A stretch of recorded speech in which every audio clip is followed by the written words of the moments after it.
사랑하는 성도 여러분, 지난밤에도 편안히 주무셨습니까? 9월 10일 목요일 귀한 아침을 허락하신 하나님께 또한 진심으로 감사드립니다. 오늘 하루도 하나님의 돌보심 가운데 어디에 가시든지 안전 운전하시고 마스크 잊지 마시고 손 깨끗이 씻어 건강을 지키는 귀한 날이 되기를 간절히 소망합니다. 오늘은 예레미야 30장 12절로부터 24절까지의 말씀을 함께 묵상하겠습니다. 우리 사람들이 어딘가에 소속되어 있고 누군가에게 들어있다 하는 것은 참 귀하고 복된 일입니다. 먼저는 가정에 속해 있으면 아마도 가장 큰 행복이 아니겠습니까? TV 광고에 어떤 엄마가 아기를 보면서 이렇게 말합니다. 엄마로 만들어져서 고마워. 참 따뜻하고 감동적인 한마디입니다. 그리고 어떤 아빠는 전화합니다. 아빠야, 치킨 사갈게. 아주 당당하게 세상 사람들한테 말하듯이 나 아빠입니다. 자랑하듯이 치킨 사갈게. 참 행복한 소리라 그렇게 들려졌습니다. 다음은 직장에 속해 있는 것도 정말로 큰 행복입니다. 어느 라디오 방송 아침에 들었는데 이런 멘트가 나오더라고요. 지하철 1시간 넘게 시달리면서 가지만 오늘도 내가 일할 곳이 있다는 것이 너무나 귀하고 너무나 감사하고 너무나 행복합니다 하는 멘트가 나오는 것입니다. 내가 가서 내 자리에서 어떤 역할로 일을 하는 것, 이거 정말로 중요한 행복입니다. 요즘 같은 코로나 시대에는 일하는 것이 더욱 귀하게 여겨집니다. 우리 성북에 온 가족들 튼튼한 일자리가 허락되기를 간절히 소망합니다. 그리고 국가, 나라에 속해 있는 것이야말로 진정으로 큰 행복 아니겠습니까? 우리나라는 일제 36년간 나라의 주권과 우리나라의 언어까지 빼앗겼던 그 아픔이 있었습니다. 그래서 8.15 해방에 온 국민이 눈물 흘리며 거리로 나와 대한독립 만세를 외쳤습니다. 너무 기쁜 날이었습니다.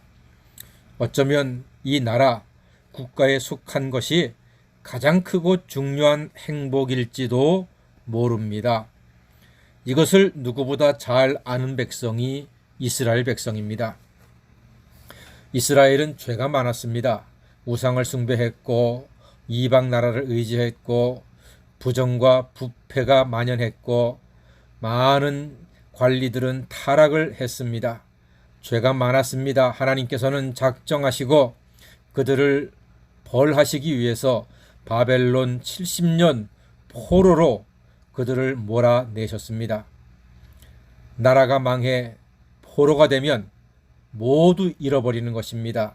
왕도 빼앗기고 주권도 빼앗기고 집은 허물어지고 논밭의 열매도 다 빼앗깁니다. 남편도 빼앗기고 아내도 빼앗기고 자식도 빼앗기고 재산도 빼앗기고 전부 다 빼앗겨 버립니다.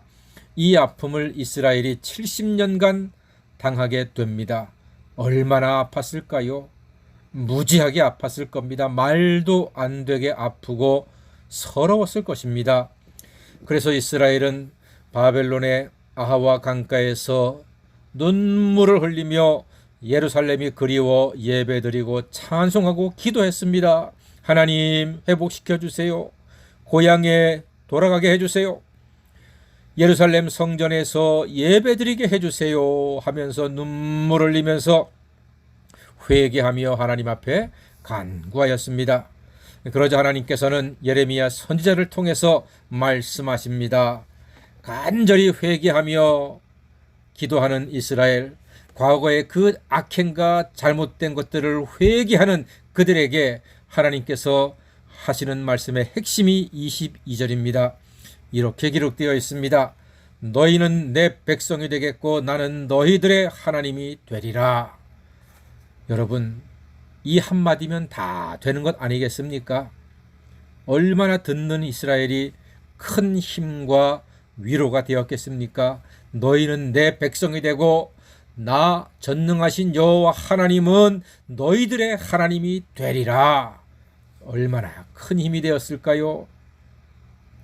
이스라엘은 이 말씀을 듣고서 그동안 벌 받은 것이 저주가 아니구나, 단순한 아픔과 징계가 아니었구나 라고 마음에 큰 소망과 위로를 마침내 얻게 되는 것입니다. 이스라엘이 이 22절의 말씀으로 큰 위로와 소망을 갖는 몇 가지 이유가 있어요. 먼저 17절에 보니까요, 여호와의 말씀이니라 그들이 쫓겨난 자라 하매 시온을 찾는 자가 없은즉 내가 너의 상처로부터 새살이 돋아나게 하여 너를 고쳐주리라. 그렇습니다. 상처로부터, 나라를 빼앗긴 상처, 예배를 빼앗긴 상처, 가족을 빼앗긴 상처, 이 상처로부터 새살이 돋아나게 해서 고쳐주시겠다고 회개하는 백성들에게 약속하셨습니다. 또한 18절 말씀 보니까요, 여호와께서 말씀하시니라 보라 내가 야곱 장막의 포로들을 돌아오게 할 것이고 그 거처들의 사랑을 베풀 것이라. 성읍은 그 폐허가 된 언덕 위에 건축될 것이요 그 보르는 규정에 따라 사람이 살게 되리라. 그렇습니다. 포로가 돌아오게 되고 사람이 살게 되겠다 하나님께서 말씀하시니 얼마나 감격적이겠습니까? 그리고 19절도 있습니다. 그들에게서 감사하는 소리가 나오고 즐거워하는 자들의 소리가 나오리라. 내가 그들을 번성하게 하리니 그들의 수가 줄어들지 아니하겠고 내가 그들을 존귀하게 하리니 그들은 비천하여지지 아니하리라. 하나님 말씀하셨습니다. 번성하게 하신다는 것입니다. 지금은 비록 바벨론에 포로로 잡혀가서 꼼짝 못하고 찍소리 못하고 있지만 너희들로 하여금 새살이 돋아나게 하고 다시 돌아와서 살게 하고 번성하게 하시겠다. 세상에 이스라엘은 바벨론 70년 동안 버림받은 줄 알았는데 아니었습니다. 자신들이 하나님께 속한 하나님의 백성이요 하나님의 자녀임을 깨닫는 행복을 새삼스럽게 누리게 되었습니다.